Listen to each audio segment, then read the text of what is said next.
Nampak kena sekolah ni. Di samping kiri panggung, atau mak di samping kanan panggung. Kayak mau ni udah balik. Gede udah lama. Kang, ucapnya oleh untuk iklan pertama. Kayak penduduk.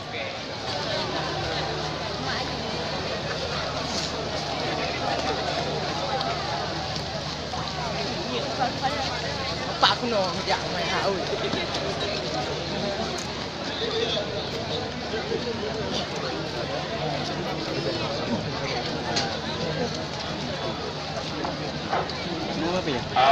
Mohon perhatian, kami dari panitia sangat mengharapkan untuk kenyamanan bersama pada malamnya. Kamu lagi sama-sama nyaman betulnya yang kami hadir dulu. Sudah itu kamu lagi dengan perubahan hati kamu bersama kepada kurma dan kurmaya. Mohon untuk sama-sama mandum nyaman untuk betulnya yang kami hadir dulu. Sekian dan terima kasih.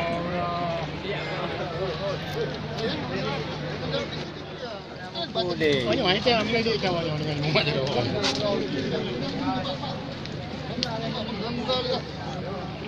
Sama-sama kita berjaga di sini. Cukup kami di sini. Kelipat juga dia lo. Ini apa lagi ni? Apa maksudnya ni? Apa maksudnya ni? Jangan nak coba nak sini. Jemput dia.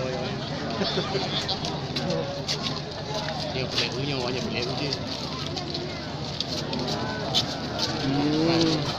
Assalamualaikum.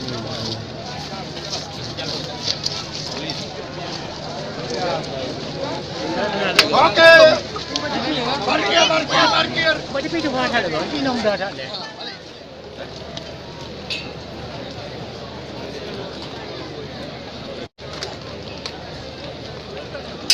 Oh.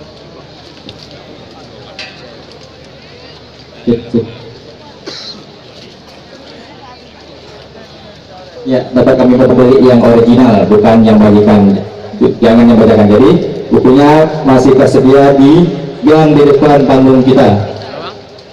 Insya Allah yang menjualnya menggunakan bed panitia. Terima kasih. Assalamualaikum warahmatullahi wabarakatuh.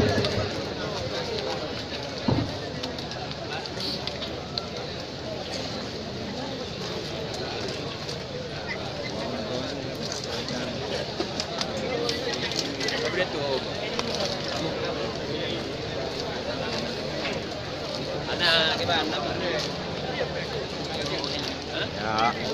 Oh. Ya.